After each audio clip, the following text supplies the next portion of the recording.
Halo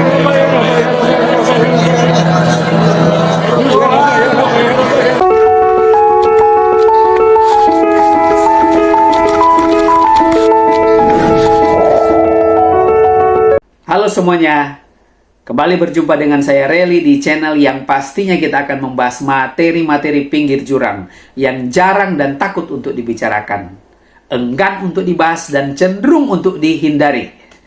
Di channel ini juga kita akan mendapatkan informasi-informasi yang menarik, terkini, yang sayang untuk dilewatkan. No sensor, tidak pakai inisial. Ketika COVID-19 melanda seluruh dunia, dan termasuk Indonesia juga mengalaminya. Pada masa itu, Pendeta Niko Nyoto Raharjo mengatakan bahwa orang-orang yang berbahasa roh itu memiliki peningkatan imunitas tubuh 30-40%. Dan ada sebuah fakta menarik yang terjadi pada saat itu. Pendeta-pendeta yang berasal dari aliran-aliran gereja yang menekankan penggunaan bahasa roh dalam ibadah bersama-sama juga dengan jemaat, ada yang kena COVID, dan itu pasti banyak. Bukan hanya kena COVID, tetapi ada juga yang meninggal. Dengan kata lain, apa yang disampaikan oleh Pendeta Niko Nyoto Raharjo pada waktu itu tidak benar alias bohong.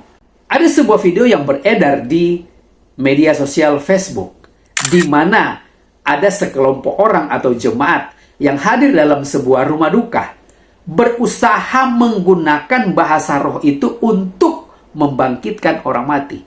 Mereka itu melakukan semacam ritual kurang lebih 2 jam dengan harapan jemaat yang sudah mati itu bisa bangkit kembali. Dan fakta yang terjadi adalah jemaat itu tidak bangkit. Awalnya petinya itu sudah ditutup, sudah dilem, tetapi ingin mengadakan sesuatu yang berharap terjadi mujizat di situ, ternyata gagal total. Peti jenazah kembali ditutup. Untuk lebih jelasnya, mari kita saksikan video berikut ini.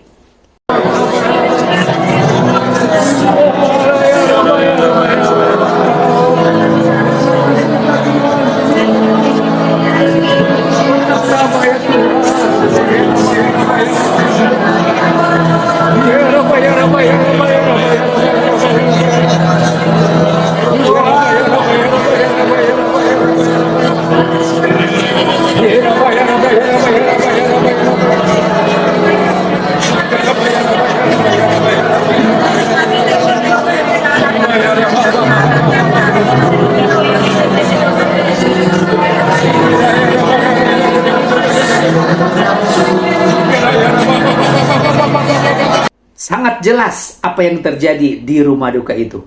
Orang-orang berbahasa roh. Dan ini bagi saya memalukan, apalagi terjadi di rumah duka.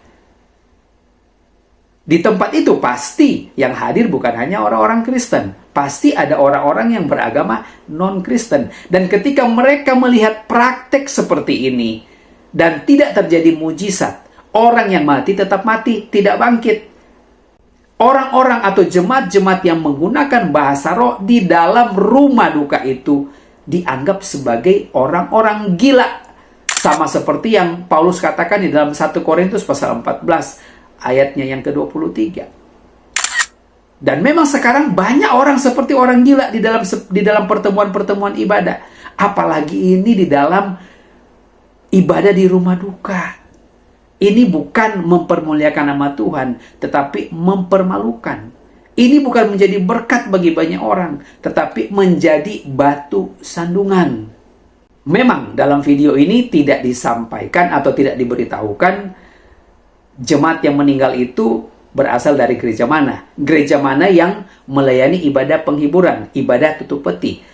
Tetapi yang pasti, kalau jemaat-jemaat yang hadir pada waktu itu di rumah duka, mereka itu berbahasa roh serentak, berbahasa roh bersama-sama, ya kemungkinan besar jemaat itu berasal dari Gereja Betel Indonesia atau Gereja Mawar Saron atau gereja-gereja lain yang memang menekankan penggunaan bahasa roh secara bersama-sama di dalam sebuah ibadah.